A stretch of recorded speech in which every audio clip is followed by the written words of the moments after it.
खबर है में खुश आमदेद। मैं हूं आपका होस्ट सईद काजी।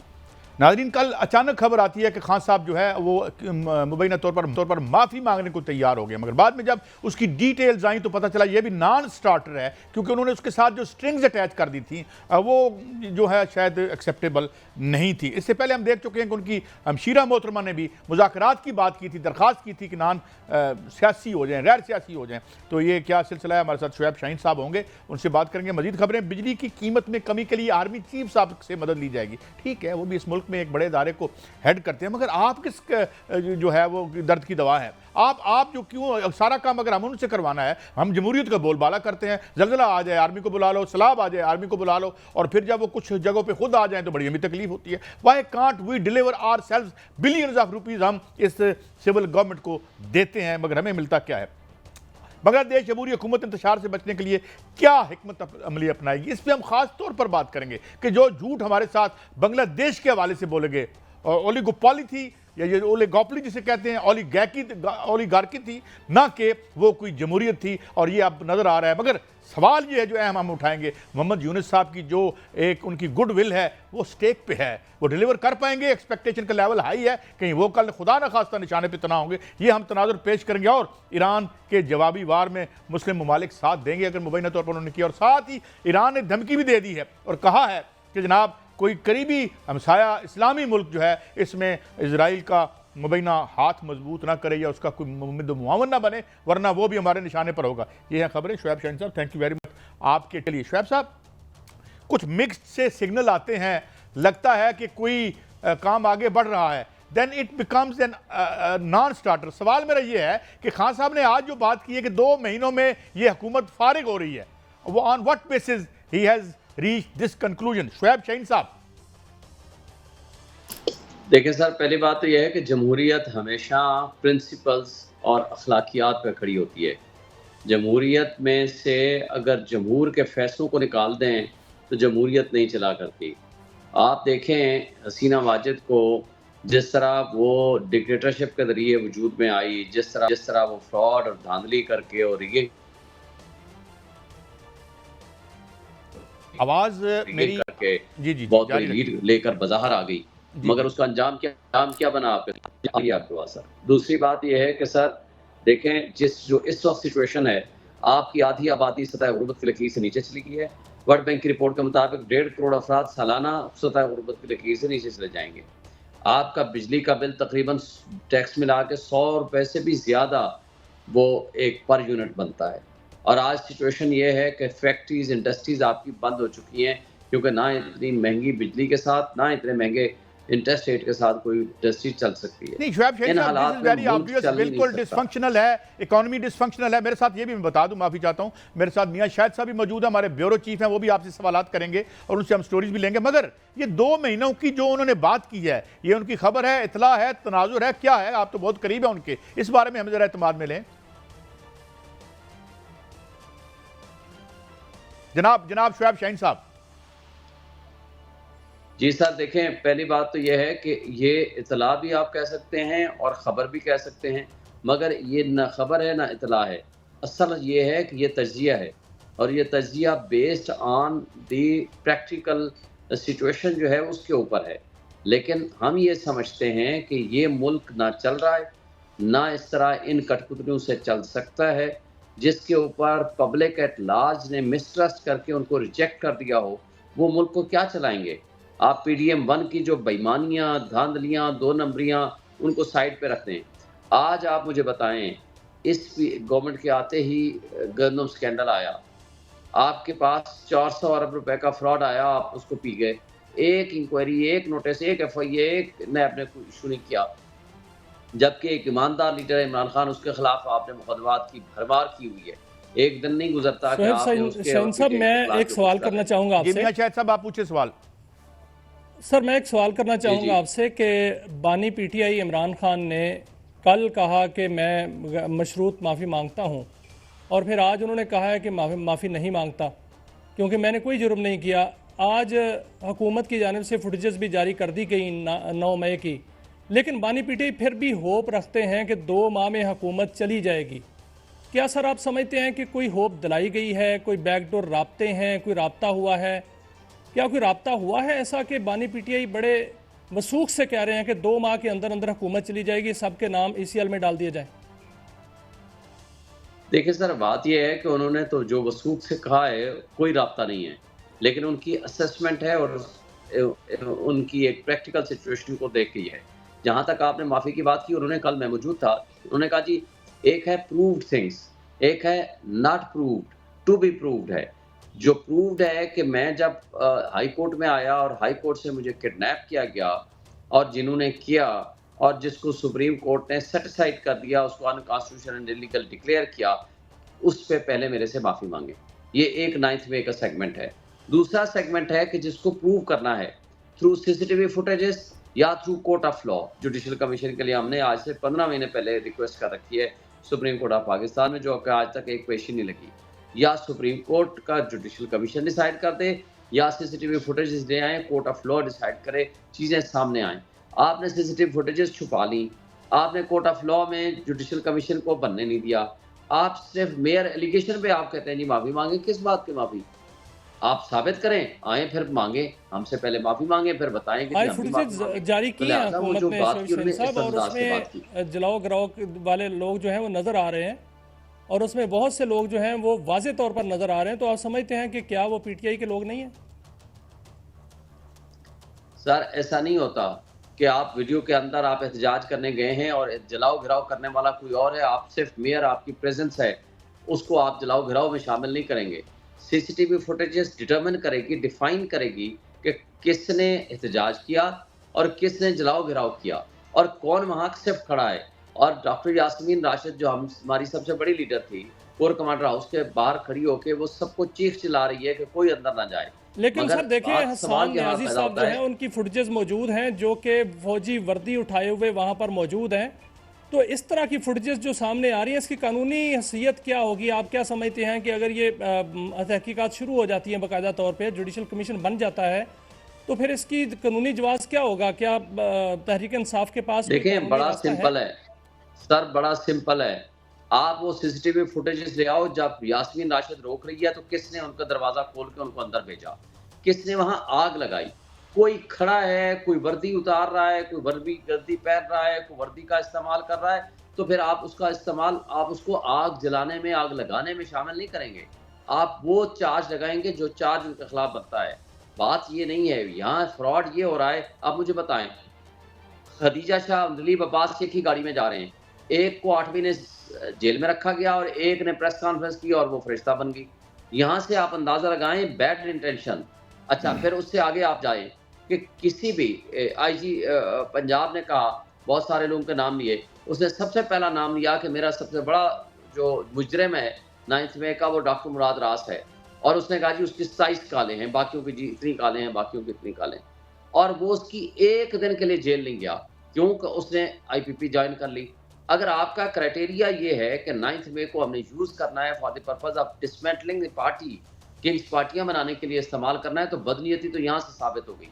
दूसरी बदनीयती ये है कि जो बेस्ट एविडेंस आपके पास कोर्ट में जमा कराई जा चुकी है, सीसीटीवी फुटेजेस आप उसको छुपा क्यों रहे हैं? फुटेजेस जमा कराई जा चुकी हैं, उससे साबित तो हो जाएगा कि आग किसने लगाई, वहां कौन था, तोड़फोड़ किसने की, वर्दियां किसने उठा के जो है सामने मुझे के लाए, सिंपल और बात है, उसमें आर्मी तंसीबात जो है वहां पर कौन गया? आर्मी तंसीबात पे जाना इटसेल्फ जो है वो इस जुमरे में आता है कि वहां पर जाके एहतजाज करना ही आज तक जो है रवायत नहीं रही पाकिस्तान में। तो ये कैसे जस्टिफाई होगा? देखिए पहली बात तो ये है कि मुझे बताएं ये कौन है जो सीसीटीवी फुटेजेस चुरा रहा है और उसको सामने नहीं ला रहा, सबसे पहला सवाल है। और उसके अंदर बदनीयती क्या है, क्यों नहीं पेश करना चाह रहे? दूसरा सवाल यह है कि कोई वहां एहतजाज करने जाता है, मुझे बता दें सबसे ज्यादा मुअज़्ज़ज़ तरीन अगर इदारा होता है, तस्वुर होता है दुनिया में, सिर्फ पाकिस्तान में नहीं दुनिया में, या वो पार्लियामेंट हुआ करती है या सुप्रीम कोर्ट हुआ करती है उस मुल्क की।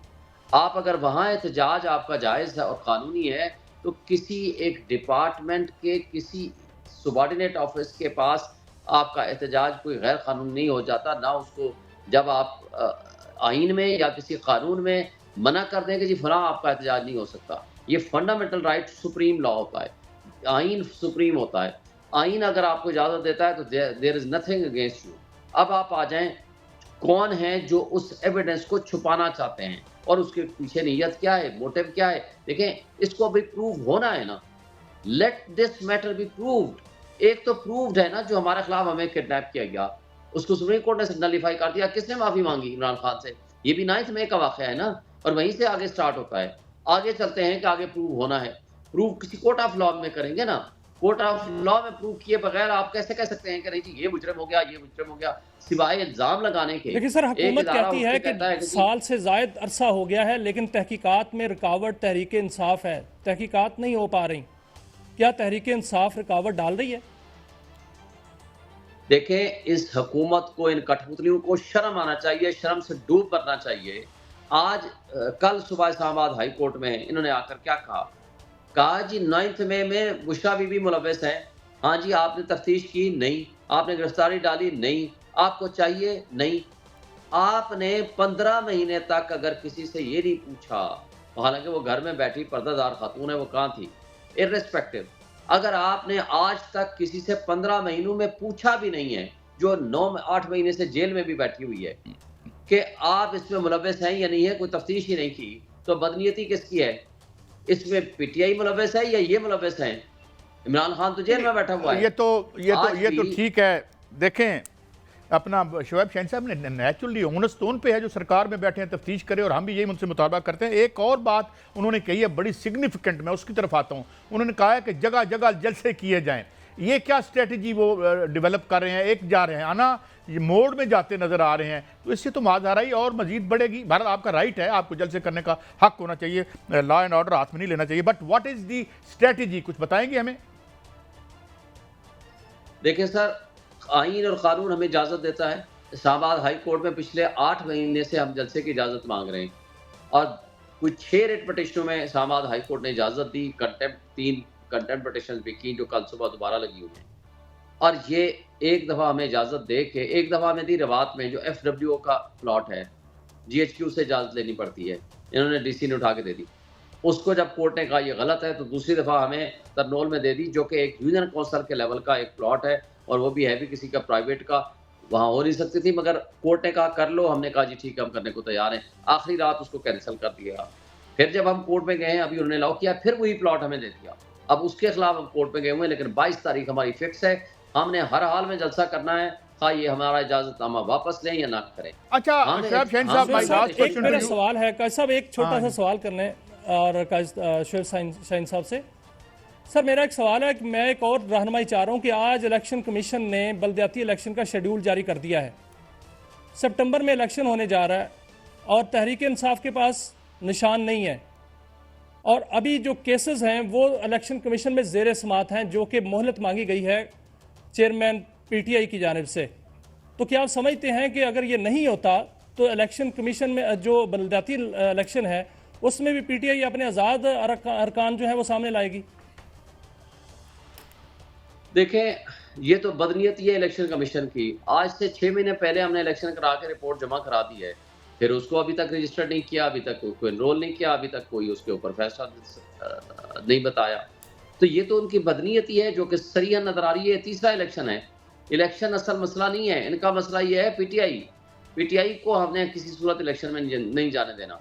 और दूसरा, इसलिए ही ये जल्दी इन्होंने शेड्यूल भी दे दिया और जल्दी प्रोसेस भी कर रहे हैं। लेकिन हम तो खैर पिछले 3 साल पुराने से लगे हुए हैं कि हमारा इलेक्शन कराओ, और सुप्रीम हाई कोर्ट ने ऑर्डर भी कर दिया था, लेकिन हमारे सुबह सवेरे तैयार भी थे, इन्होंने नहीं होने दिया। पहले कहा 138 होंगी, फिर कहा 100। शोएब शाहीन साहब, वैसे कोई बात नहीं है, मैं ये अर्ज करता हूं कि आप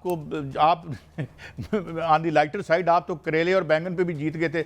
बहरहाल मेरे ख्याल में देखें ये क्या होता है। मगर बहुत शुक्रिया शोएब शाहीन साहब, हमें जो आपने रहनुमाई की पीपल्स पार्टी PTI के जो एजेंडा है वो किधर जा रहे हैं। मगर हम तो यही चाहते हैं कि कुछ था हो, कोई पिघले चीज़ और कोई कहानी आगे बढ़े, क्योंकि इकनॉमिक जो बहुत ज़्यादा हैं बड़े चैलेंजेस। एक ब्रेक की तरफ बढ़ते हैं, वापस आएंगे तो हमारे साथ एक रहनुमा मुस्लिम लीग नून भी होंगे, उनसे उनकी साइड पूछते हैं और उनसे बिजली के हवाले से भी पूछेंगे। और इसके अलावा जो महंगाई के और बिजली के हवाले से आज जो प्राइम मिनिस्टर साहब ने बयान दिया है कि आप कोई लेटअप नहीं होगा, फिलहाल हम आपको कुछ नहीं दे सकते, ये किस किस्म की सियासत है और उन्हें कहाँ तक लेके जाएगी। एक ब्रेक के बाद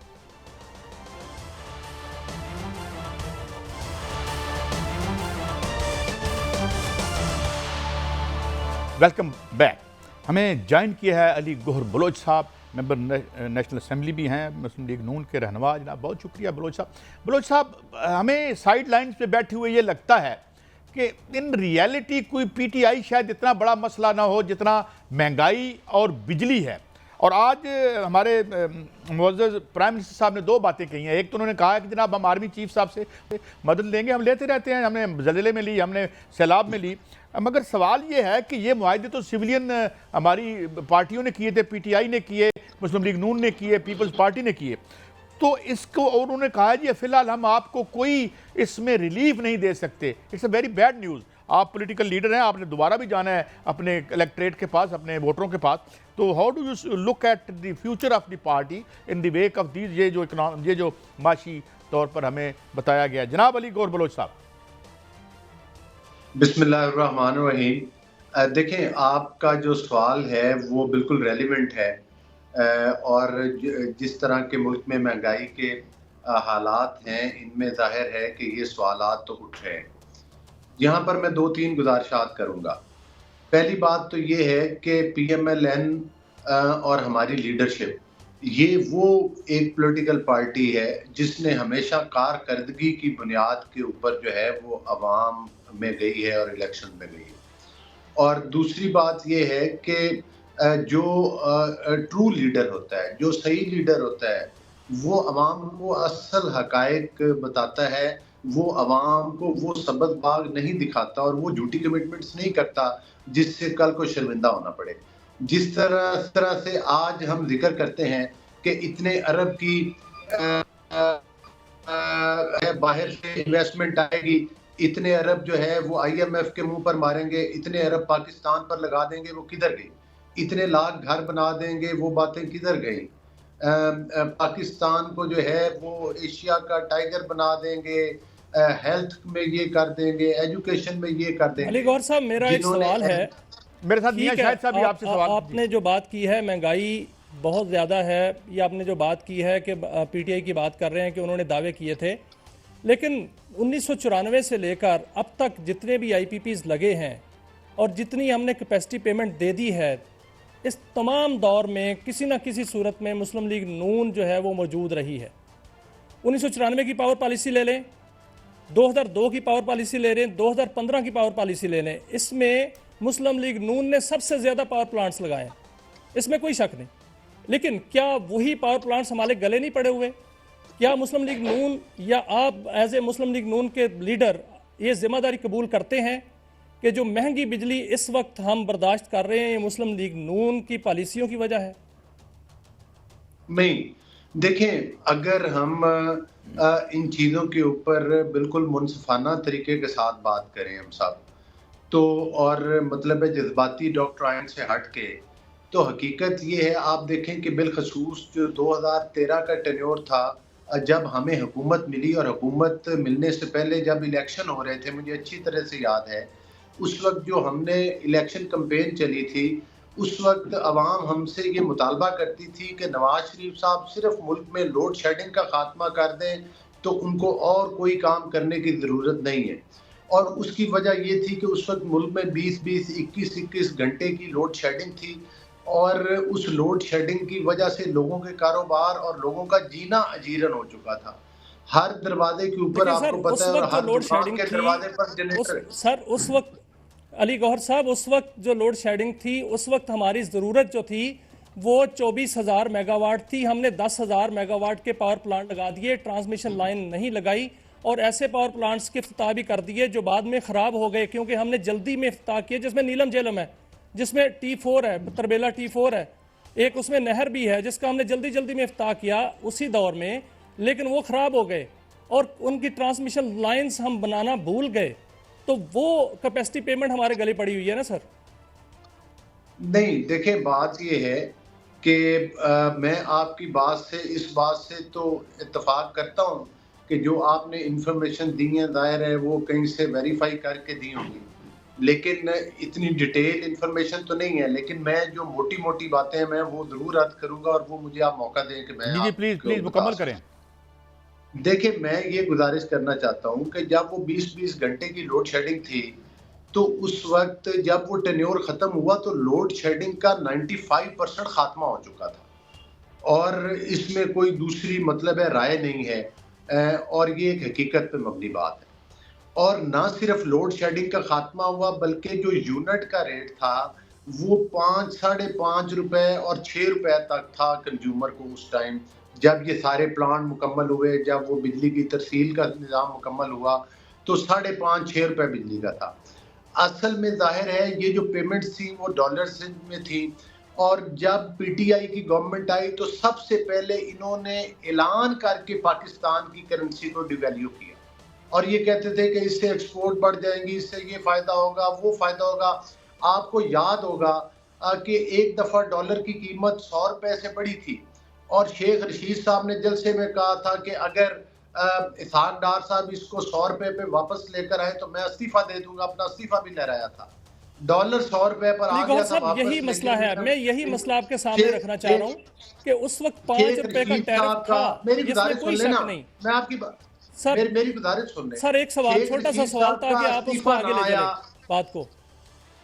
देखिए बात यही मसला है, नंदीपुर भी उसी टेन्योर में बना था ना। नंदीपुर का उस वक्त टैरिफ तो 10 रुपए था, बहुत अच्छी बात है, लेकिन आज हमें वो 42 रुपए का पड़ रहा है, और उसने 8%, सिर्फ 8% जो है बिजली पैदा की है, और उसको कैपेसिटी पेमेंट 15 अरब रुपया दी गई है। सर जो उस वक्त पावर प्लांट हवेली बहादुर शाह या बल्लो की या बिक्की या साहिवाल पोल या पोर्ट कासम लगाए गए थे, उनके हमें यूनिट जो है वो कई 100 रुपए का पड़ रहा है।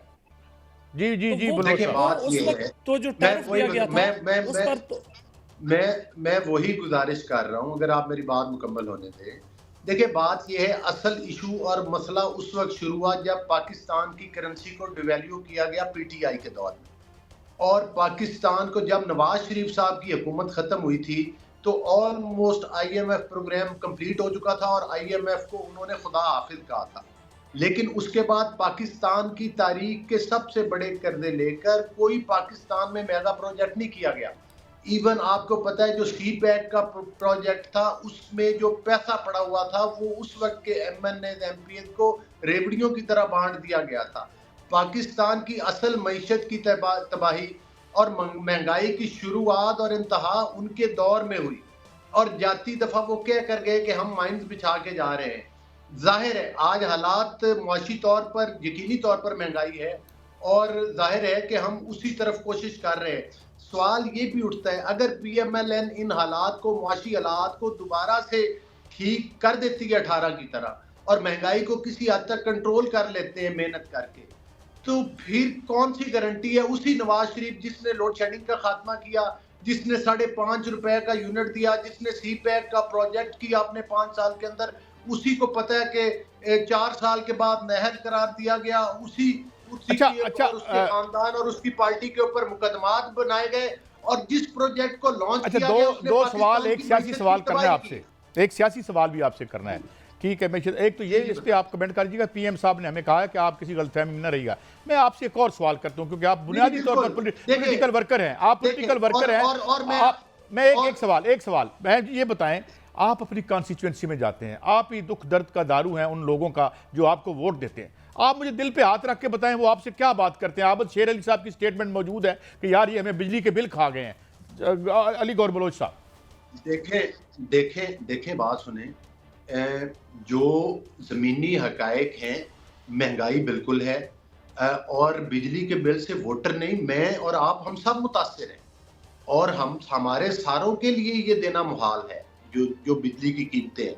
लेकिन गुजारिश करने का मकसद ये है कि इस सारी मुआशी तबाही का जो जिम्मेदार है, इतनी महंगाई का जो जिम्मेदार है, वो पीटीआई के 3.5 साल थे, 4 साल थे, जिसमें इस प्रोग्राम को प्रॉपर तरीके से इसको लॉन्च किया गया था, और उसके बाद पाकिस्तान की मईशत की तबाही की गई थी, पाकिस्तान की तारीख के सबसे बड़े कर्जे लिए गए। यार वैसे आप एक बात बताएं, ये इतने लायक थे, ये इतने लायक थे, मैं एक बात ऐड करूंगा। हाँ जी, मैं एक बात, जो पूरे 4 साल हैं, उस पे हम छोटी सी जरूर गुजारिश मलबा सुनिए डालते ना। हैं, लेकिन नहीं, हम ठीक क्या है। ये नहीं, नहीं समझते नहीं, कि गौर जो साहब, गौर महंगाई साहब। की बुनियाद रखी गई थी नहीं, देखिए 1994 मेरी से एक लेकर गुजारिश अब सुन तक, लेना। हाँ, बताएं, मेरी बताएं। एक गुजारिश वो सुन बड़ी दो जमातों ने रखी थी। क्या हमारे इसकी वक्त जिम्मेदारी भी तो में कोई कबूल आज करेगा? मैं जी, जी। हैरानगी क्या की हम बात हाइडल ये पावर है। प्लांट्स पे नहीं आ सकते थे? हमने एलएनजी और अब मेरी गुजारिश अच्छा, रेंटल एक पावर मिनट, को अब सामने लाया। अली साहब बात करें आप। देखिए मैं ये गुजारिश कर रहा हूँ कि हैरानगी और तज्जुब वाली बात ये है कि हमारे अपने दौर के अंदर जो उमर अयूब साहब हैं, जो कि इस वक्त ऑपोजिशन में है, ये उस वक्त भी एनर्जी के मिनिस्टर थे पीएमएलएन के टाइम में, और जो पीटीआई के दौर में मुआहदे हुए और जो पीएमएलएन के दौर में मुआहदे हुए, इनके उनके ऊपर दस्तखत मौजूद हैं, और मौसूफ वही आज ऑपोजिशन में खड़े होकर सबसे बड़ी बढ़ के लगा रहे होते हैं और सियासी नंबर बनाने की कोशिश कर रहे होते हैं कि जनाब बड़ी महंगाई है। तो मकसद ये है कि अपने गिरेबान में कोई झांकने के लिए तैयार नहीं है, अपने असल हकायक अवाम को बताने के लिए कोई तैयार नहीं है। हाँ, शहबाज शरीफ साहब ने जो आज बात की है वो हकायक पर मबनी बात है, लेकिन उसका मतलब ये नहीं है कि हालात बेहतरी की तरफ नहीं जाएंगे। फौरी तौर पर किसी को कोई अलादीन का चिराग जलाकर फौरी रिलीफ जो है रातों रात नहीं दिया जा सकता, लेकिन जिस तरह से शहबाज शरीफ साहब टैक्स के निज़ाम के ऊपर मेहनत कर रहे हैं, शहबाज शरीफ साहब दीगर जो हमारी मुआशी टीम है उसके साथ जिस तरह से कि वो इसको मतलब है रीशेड्यूल करवाने की कोशिश कर रहे हैं, जिस तरह से आईपीपीज के साथ नेगोशिएट कर रहे हैं, तो इनके सर यकीनी क्या तौर ये पर सारे मुश्किल मामला तो नताइज आर्मी चीफ निकलेंगे, लेकिन से उसके मदद लिए ली कोई गई है टाइम कि दरकार आर्मी है। चीफ अच्छा। बिजली की कीमतें कम कराएंगे? वजीर, जी आप कहा गया है कि आर्मी हाँ, चीफ जो है इस हवाले में मदद करें, तो आर्मी कहाँ कहाँ मदद करेगी सर? नहीं, देखिए बात यह है कि आर्मी हमेशा हमारे शाना बिशाना चली है। अपनी मुख्तलिफ अदवार में एस्टेब्लिशमेंट के साथ हमारे भी इख्तलाफात रहे और हमने भी इसके लिए काफ़ी आपको पता कह दो बंद की सोखतें बर्दाश्त की हैं, लेकिन इस हकीकत से तो इनकार नहीं किया जा सकता जो शहबाज शरीफ साहब ने बातें की हैं, सैलाब की वजह हो, दीगर जब भी हमें ज़रूरत पड़ी, ख़ास तौर पर दलदला जब आया था, क्या हालात थे, तो आर्मी शाना बशाना भी चली है। और अली गौर बलोच साहब, आर्मी के जाहिर है कि आर्मी की नेचुरली वजह से वो हमारे हमारी काफी रियासत का हिस्सा मसाइल है, हैं, हमारी रियासत का हिस्सा है, हम उसको लेकिन निकाल बात के यह बाहर है, तो नहीं मैं फेंक इसी सकते। नोट पे आपकी बात थी कि चलें हम उम्मीद करेंगे कि ये हो जाए, लेकिन बहुत शुक्रिया अली गौर बलोच साहब, आपने हमें कीमती वक्त दिया। मगर नाज़रीन, इस बहस का सिर्फ यही मकसद है कि एक बात है, वक्त बड़ा अजीब तुलू हुआ है, रात को इम्तिहान देना पड़ता है, सुबह नतीजा निकल आता है। तो इस ऐसे दौर में बड़ा फूंक फूंक के कदम रखना चाहिए, क्योंकि लोग जिस कहते हैं last straw at the back of camel नहीं होना चाहिए। वो मुहावरा तनी हकीकतन ही कमर तोड़ देता है एक तिनका, और ऐसा ही याद है हमें कोई बेहतरी की तौफीक दी। अल्लाह ताला। एक ब्रेक पे जा रहे हैं, कुछ मसाइल और है। बांग्लादेश का मामला है, वो किधर खड़ा है ईरान में और मुस्लिम ममालिक के साथ, उसका जो उसने एक धमकी सी दी है वो क्या है, एक ब्रेक के बाद।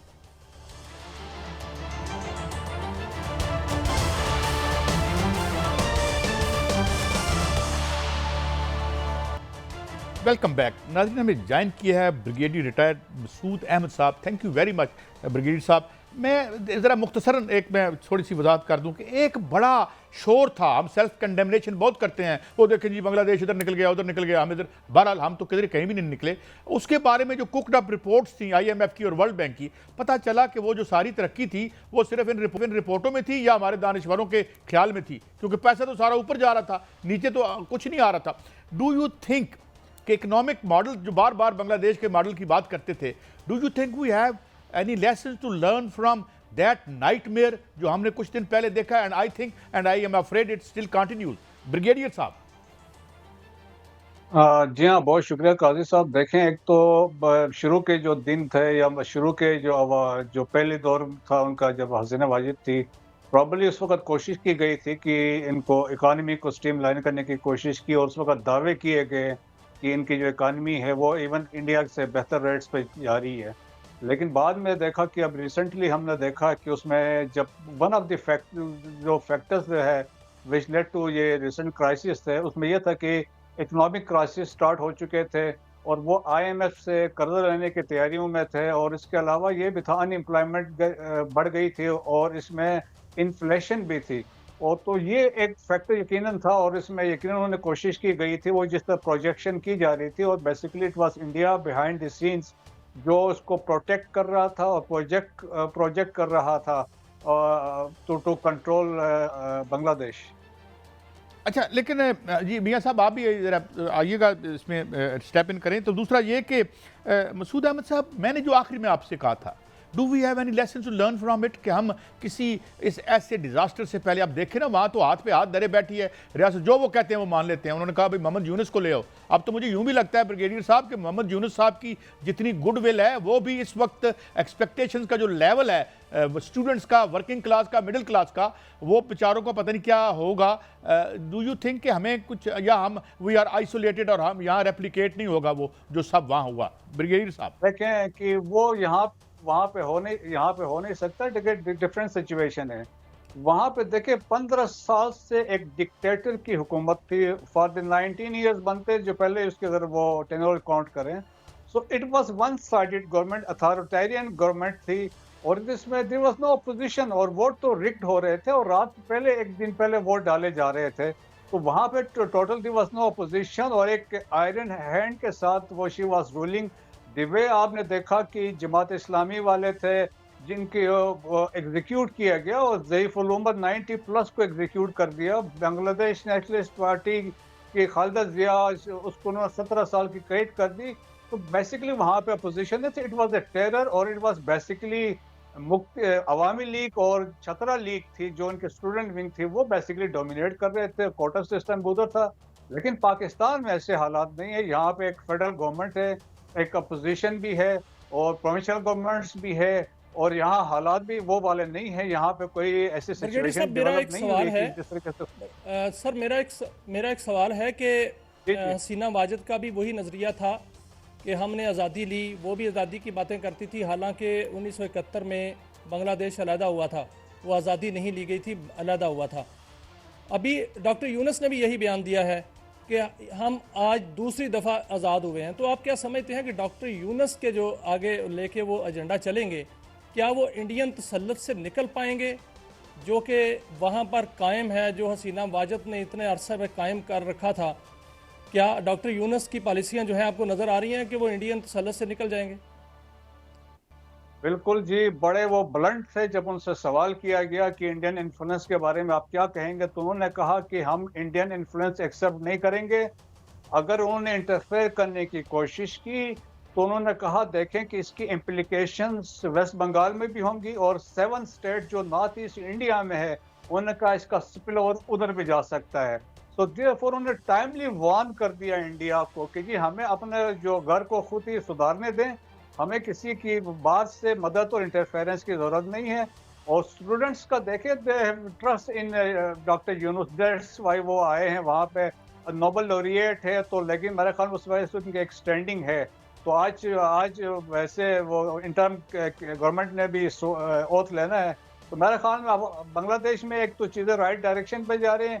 सेकंड, जो आपने एक इम्पॉर्टेंट बात की है, देखें उसने यही कहा है कि इट इज़ बेसिकली लिबरेशन हुई सेकंड टाइम अभी जो जहाँ से अवामी लीग से। और देखें हम इसको ये भी कह सकते हैं 1971 की कंक्लूजन अब हुई है, और देखें कि जो हमूदुर रहमान कमीशन की जो रिपोर्ट थी वो भी अब क्लोज हुई, और हमने हमूदुर रहमान कमीशन 71 की जो साजिशें थी हमने बांग्लादेश की स्ट्रीट्स में देखी, ढाका में देखी, जिसमें पब्लिक ने डिमॉन्स्ट्रेट किया। जो शेख मुजीब को जो समझते थे लिबरेटर था, द फाउंडिंग फादर था, तो एक मुहिब वतन था, और जिसके तरीके से उसके जो स्टेच्यूज के साथ मुस्तकबिल में पाकिस्तान के हालात बांग्लादेश के साथ कैसे देखते हैं? ताल्लुकात के पाकिस्तान के ताल्लुकात बेहतर होंगे? क्योंकि हसीना वाजिद जो थी उनके ताल्लुकात तो पाकिस्तान के साथ बिल्कुल दुश्मनी वाले थे। तो अभी जो डॉक्टर यूनुस आए हैं या पूरी हुकूमत आएगी, तो आप क्या देखते हैं? नहीं, बिल्कुल आप सही कह रहे हैं कि बड़े अच्छे ताल्लुकात होंगे। उन्होंने ऑलरेडी इंडिकेशन दी है, likely probably they are changing, the ambassador भी चेंज कर रहे हैं। और जिस तरीके से वहाँ पे देखें जो भी गवर्नमेंट आएगी, it will be a coalition, subsequently nationalist party और Jamaat Islami. Even interim government के होते हुए पाकिस्तान, जिस तरह पाकिस्तान फॉरेन ऑफिस ने अपने खुल के सपोर्ट का इजहार किया है और अपनी नेक ख्वाहिशात का इजहार किया है for the peace and stability in Bangladesh, तो मेरे ख्याल में हमारे देखें इंडिया में खलबली तो इसीलिए बची है, वहाँ पे तो मातम का समा है कि वहाँ पे अब की एक प्रो पाकिस्तान गवर्नमेंट आएगी। तो देखें हम 1000 मील दूर बैठे हुए हैं, लेकिन हम चाहते हैं वहाँ पे स्टेबिलिटी हो, पीस हो, लेकिन ये है कि वहाँ पे एक प्रो पाकिस्तान गवर्नमेंट आने से ये होगा कि जो पहले अवामी लीग पाकिस्तान के खिलाफ यूज़ हो रही थी, अब वो वहाँ पे नहीं होगी। अच्छा ब्रिगेडियर साहब, आपने दुरुस्त फरमाया कि ये हमारे हालात मुख्तलिफ हैं और वहाँ पे एक डिक्टेटोरियली रिजीम थी जिसको जमहूरियत का लिबादा पहनाया हुआ था, मगर एक चीज़ फरमाइएगा, खौफनाक किस्म की पॉलिटिकल यहाँ पे कन्फ्रंटेशन है हमारे यहाँ भी। एक तरफ आपकी ये गवर्नमेंट है जिसके बारे में अजीब से इल्ज़ामात हैं, या आपके पास वो पतन की रिपोर्ट भी आई होगी, तो ये कितना फैक्टर जो है हमें can land us in trouble in our own way में भी, बट ये बड़ी खौफनाक किस्म की इररिकॉन्सिलेबल टाइप सिचुएशन और राइवलरी बन गई है। जनाब ब्रिगेडियर साहब। देखिए जी, आपकी बात सही है कि पाकिस्तान में पॉलिटिकल स्टेबिलिटी की बड़ी अशद ज़रूरत है। और देखें, चाहे वो लोग अपोजिशन में बैठे हैं, गवर्नमेंट में बैठे हैं, मिलजुल के पाकिस्तान के लिए बात करनी है, पाकिस्तान के आइन के मुताबिक बात करनी है। यही आज आर्मी चीफ ने उलमा और मशाइख कॉन्फ्रेंस में बात की कि हम किसी इंतशार का मुतहम्मिल नहीं हो सकते हैं, क्योंकि इंतशार हो गए तो पाकिस्तान के लिए एक थ्रेट बनता है। इसलिए उन्होंने कहा कि हम सब लोग बशमूल, उन्होंने कहा मैं खुद, हम इंतशार के सामने खड़े होंगे तो हम अफोर्ड नहीं कर सकते हैं। और उन्होंने इंतशार की मिसालें दी कि ममालिक जिस तरह इराक है, लीबिया है, सीरिया वगैरह, जहाँ पे इंतशार था, आज वो वहाँ पे देखे एक आर्मी कमज़ोर थी और वहाँ पे वो मुल्क डिफेंड नहीं कर सके, वो मुल्क टूट गए हैं। वहाँ पर अभी डिफरेंट गवर्नमेंट्स हैं, वहाँ पे स्टेबिलिटी नहीं है। सो मेरा ख्याल में it is in the best interest तमाम पॉलिटिकल पार्टीज हमारी जो हैं, चाहे वो गवर्नमेंट में, अपोजिशन में, प्रोविंसेस में हैं, नेशनलिस्ट पार्टीज हैं और इदारे, सब ने मुल्क के पाकिस्तान के बेहतरी के लिए, पॉलिटिकल स्टेबिलिटी के लिए और इकनॉमिक डेवलपमेंट के लिए हमने सोचना है और काम करना होगा। अच्छा ब्रिगेडियर साहब, ये एक और जंग के साए लहरा रहे हैं इस रीजन में। इजराइल और ईरान ने वो किया है कि वो रिटेलिएट करेगा। उधर ये भी इल्ज़ाम हमारे ऊपर लगा, कल भी हमने डिस्कस किया था कि मुबैना तौर पर पाकिस्तान शायद हमें ईरान को असला बेच रहा है, जिसके बारे में कोई वेरीफाइबल रिपोर्ट्स नहीं मिली। बहरहाल ये कोई जुर्म तो नहीं है, पूरी दुनिया यही काम करती है। बहरहाल इसको आप कैसे देखते हैं? अगर ईरान इराक जंग छिड़ती है या कोई लिमिटेड वार होती है, वो खत्ते पर क्या असरात उसकी होंगे और हम किस हद तक उससे मुतासर होंगे? ब्रिगेडियर साहब। जी हाँ, देखिए, अव्वल तो जो आपने वेपन्स की बात की, दैट वाज ए फॉल्स है, कोई ऐसी बात नहीं हुई है। ये तो डिसइंफॉर्मेशन जो है कैंपेन्स चल रही है वो उसका हिस्सा था। सेकंड जी, देखें जी, ईरान ने स्ट्राइक करना है और स्ट्राइक के डिफरेंट ऑप्शंस पे गौर हो रहे हैं और इसमें जो एक्सेस ऑफ रेजिस्टेंस है वो मिल के करेंगे और लाइकली चांसेस है एक दफ़ा नहीं होगा, 2 दफ़ा स्ट्राइक्स होंगी। और जिस दफ़ा कोई डिफरेंट किस्म की स्ट्रेटजी वर्कआउट हो रही है, जिस तरह बताया जा रहा है, डिफरेंट ब्रिगेडियर साहब यहाँ रुकिएगा, मैं अगर गलत नहीं समझा तो आप कह रहे हैं कि 2 दफ़ा स्ट्राइक होगी और डिफरेंट स्ट्रेटजी होगी। डिफरेंट किस तरह से सर? हाँ, बिल्कुल ऐसा होगा। देखिए, फर्स्ट टाइम जो अटैक हुए, जो रेटिलिएट ईरान ने किया, तो उस वक्त देखिए उन्होंने बहुत सारे मिसाइल्स और ड्रोन्स भेजे थे, लेकिन उसका जो इम्प्लीकेशन या impact, it was not more than 1% भी नहीं था। एक लड़की जख्मी हुई थी। लेकिन इस दफ़ा they are trying to create an impact. इसके लिए देखें, पहले ईरान अकेला था, इस दफ़ा जो होगा एक्सिस ऑफ रेजिस्टेंस जो है, हिजबुल्लाह भी एक्टिवली वहाँ से करेगा, हौतीस भी करेंगे और जो सीरिया में जो ग्रुप से एफिलिएटेड हैं विद हिजबुल्लाह वो भी करेंगे और जो लोग हैं इराक में बैठे हैं वो भी करेंगे और हमास भी करेगा। और सेकंड इसलिए है, एक इम्पैक्ट क्रिएट करने के बाद उनके जो एक दफ़ा करने के बाद वो असेस करेंगे उनका डिफेंसिव सिस्टम कहाँ पे है, तो क्या रिटेलिएट करता है। इसके बाद एक और स्ट्राइक जाएगी जो मेरी अपनी सोच है उसके मुताबिक एक इम्पैक्ट क्रिएट करने के लिए। देखें, इनकेस इसमें अगर ये ऐसा होता है तो एक बड़ी जंग छिड़ने का खतरा ये तो आलमी जंग बन जाएगी। ईरान के हमसाया मुल्क हैं और हमारे साथ तो उनकी सरहद लगती है। पाकिस्तान पे क्या असरात मरतब हो सकते हैं, क्योंकि बड़ी जंग अगर खित्ते में छिड़ जाती है, जिस तरह आप कह रहे हैं कि मुख्तलिफ हवालों से और मुख्तलिफ जावियों से और मुख्तलिफ मकामात से अटैक होंगे, तो फिर तो बहुत बड़ी जंग छिड़ने का खदशा है। देखें जी, दुनिया की और अमेरिका की भी कोशिश है ये जंग लिमिटेड रहे, उसी रीजन के अंदर रहे। पहले तो कोशिश की गई थी गजा में रहे, गजा से निकल के अब ये लेबनान में भी जा चुकी है, सीरिया में भी स्ट्राइक्स हो रहे हैं, हौतीस को भी इजराइल ने स्ट्राइक्स किए हैं, रेड सी में एक्टिविटीज जारी हैं, तो इसकी इम्प्लीकेशंस होंगी, रीजन में होंगे। लेकिन अभी जिस तरह मिडिल ईस्ट में अरब कंट्रीज ने, जिस तरह सऊदी अरब ने एक स्टेटमेंट दी है, उन्होंने कहा कि जो हानिया की जो वहाँ पे असैसिनेशन है वो ठीक नहीं हुई, इस तरह के स्टेटमेंट है। अब अरब्स को ऑलरेडी उन्होंने, ईरान ने भी मैसेज दिया है कि आप लोग इससे बाहर रहें, लेकिन अमेरिका की भी कोशिश होगी कि ये वार जो है एक्सपेंड ना करे, किसी के इंटरेस्ट में नहीं है। और लेकिन इसराइल की कोशिश ये होगी कि ईरान को इसको ड्रैग करता रहे, अमेरिका इसमें इन्वॉल्व हो, क्योंकि नेतन्याहू की अपनी सर्वाइवल की जंग है। क्योंकि अगर वो ऑलरेडी वो बहुत सारे मसाइल में है, उनकी अपनी रेटिंग विद इन इसराइल गिर चुकी है, और तो इसलिए वो अच्छा कोशिश ब्रिगेडियर होगी साहब, एक और अहम सिचुएशन। सवाल मैं चाहता हूँ ये भी कवर हो जाए। अगर ये वार होती है तो ज़ाहिर है दो बड़े प्लेयर इमर्ज किए हैं रिसेंटली, एक चाइना है और एक अभी रिसेंटली मैंने एक रिपोर्ट पढ़ी थी कि जब वहाँ पे हमला हुआ एक बीच पर इन्होंने किया, एक अमरीकी मिसाइल फेंका था, तो उस पर वो गए, पहले नॉर्थ कोरिया गए और साथ ही उन्होंने एक रिपोर्ट दी कि जनाब हम तमाम जो ईरानियन प्रॉक्सीज हैं उन्हें we will arm them to the teeth. इनका क्या रोल होगा अगर ये जंग बढ़ती है तो? देखें कि वो अपनी मूवमेंट ज़रूर शो करेंगे। चाइना और रशिया जो है यकीनन इसमें उनका इंटरेस्ट है, क्योंकि सीरिया में रशियन प्रेजेंस बड़ी स्ट्रांग है। बाकी वैसे ये देखें कि अमेरिकन जो मिलिट्री है प्रेजेंस से मिडिल ईस्ट में बहुत ज़्यादा है, क्योंकि इनका फॉरवर्ड जो कमांड है सेंटकॉम का वो तो कतर में है, कुवैत में इनके फोर्सेस हैं, बहरीन में इनके फोर्सेस हैं, सऊदी अरब में है, इराक के अंदर है, और इनका एयरक्राफ्ट कैरियर जो रोजवेल्ट है वो ऑलरेडी मूव कर चुका है। एक एडिशनल स्क्वाड्रन ऑफ F-35 जहाज वो भी जा चुके हैं।